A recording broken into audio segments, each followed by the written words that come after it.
Ayan mga lodi, so tatanggalin natin itong panel na to. Magre-relocate tayo ng panel.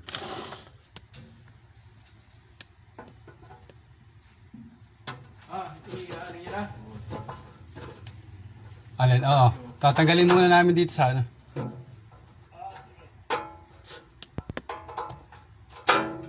Para kung sakali baka pumasok yung ano, hindi may magagawa dito.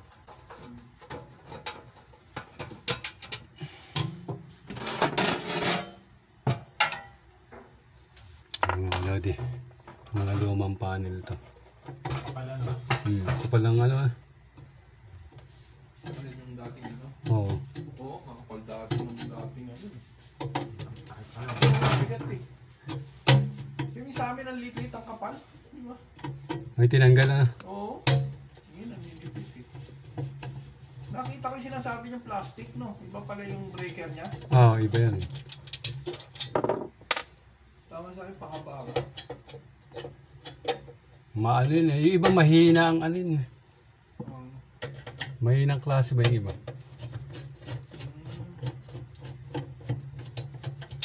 Minsan, sa sobrang sensitive naman, nagtitrip agad. Yun lang naman nagiging problema sa. Pero, hindi naman yung mararamdaman sa una na ano.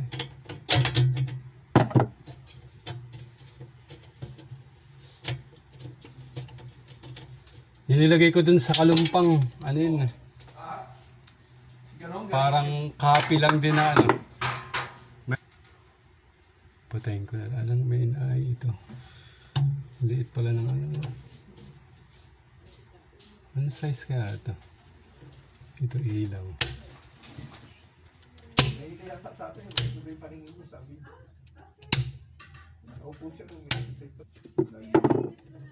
Yung hangin mismo lang. Wala, pinatay na nila. Ay! Diyan pala nakaano yan.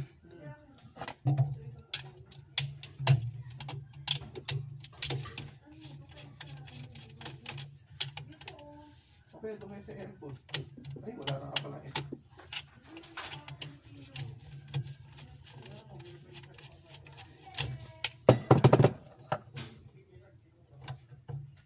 Ay naman kasama. Ay mga lodi. Bali, tatanggalin muna natin yung ano, sa may meter. Kasi wala yung NEMA 3R na yun. Wala siyang cutout doon. Nakarekta yan sa meter. So, tatanggalin muna natin yan. Then, lalagyan natin ng NEMA yun. Ang NEMA ay, nandito na yung mga ito. Sige boss. So, ito. Ayan, tanggalin na lang natin yan. Then, yung panel, ililipat natin yung panel dito. So, yung panel, papalitan na natin. Nilagay na natin dyan yung panel. Tinanggal na dito. Kasi babaklasin itong ano na to. Ang ano natin, ang trabaho natin ay rewiring. So, lahat papalitan na ng wire. Then, yung panel papalitan. Then, wawiringan natin lahat. Ay mga lodi, so tanggalin muna natin yung wire para malipat natin dito sa panel na to.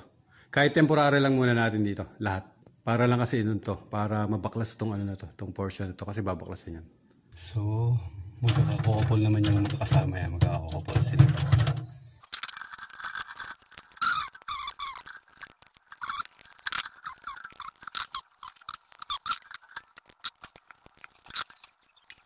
Ay mga lodi, hilo tayo ng hilo dito. So may mga nakalagay dito, yan yung mga ano na to. Meron palang box na ito mga lodi. So, hindi nga may hila. Ay mga lodi, hilo tayo ng hila. Naglagay tayo ng liquid soap para mas madulas. Meron palang box. Yun, di natin napansin itong lugar na to. So madilim kasi. Then may mga nakaharang dito. Ayan, may mga duktong pa dito. So, kaya hindi natin mahila-hila. Ngayon, nahihila na natin. Tama lang din. So, hilahin na natin ngayon ito. Dito sa taas. Check natin kung aabot yung main. Ayan mga lodi. So, natanggalan natin yung wire. Makita nyo yung mga wire sa likod. Then, yung main niya is yan. Yan yung main. So, luma yung ano na to. Makita nyo yung pipe kulay gray. Ayan. Kulay gray yung pipe. Then yung ito ay number 8 ata to 8. Yeah, 8. Ay mga lods 8. So, kumapos na tong ano, itong main kumapos. Duduktungan na lang natin doon. Maglagay tayo ng junction box doon kaysa papalitan natin na napakahaba. Duktungan natin doon lang maglagay tayo ng pang splicing box para pwede ma-access din yung, yung box na yun.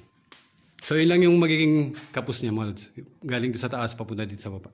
Kasi hinila natin doon dito sa metro, mga lods. Ayan mga lods eh. Ito. Ang. Oo, dinuktungan. Ayan mga lods eh. So dito sa lugar na to sa may meter is may duktong yun. Umano na nga eh. Tumitigas na. Ayun. Hindi, ibig sabihin na parang napwersa na rin. Eto, okay pa itong malaki. Parang 5.5 lang yung nakasulat sa akin. So, tinanggal muna natin yung meter. Idedirekta na natin ito sa dun sa NEMA. Then, dun na tayo magduktong sa dun sa pwede ma-access sa loob. Yung sinabi ko nga kanina. Ay mga lodi. Shoutout muna tayo kay DJ Manex. Ayan. Ayo. Ayan. Si DJ Manex ang tumitira niya mga lods. Ayan.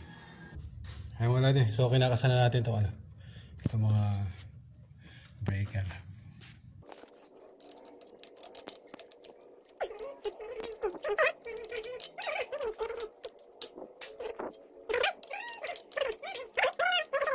Ilang pen? 30. 34. Yeah, with DJ Manex. Hello.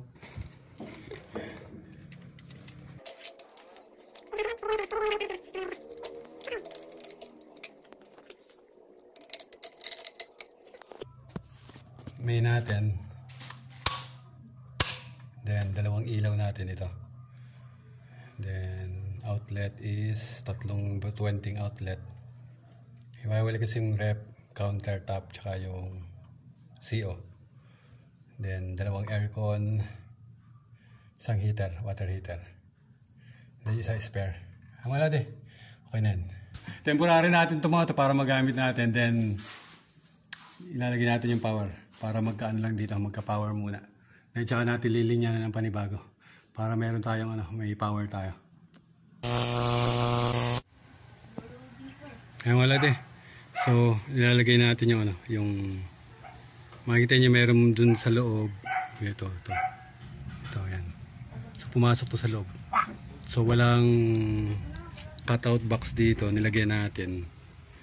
So, yung galing sa loob, ilalagay natin dito sa breaker. Yahoo! Sa breaker, ilalim. Ilalim. Kasi galing sa loob mga lods. Then, naglagay tayo ng isa pang wire para doon naman sa ibabaw.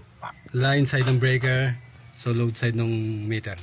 So yun yung mangyari ngayon. Kaya hindi na natin inalis yung meter, nilagyan natin ng NEMA 3R na box para magkaroon ng cutout. Ayan mga lods.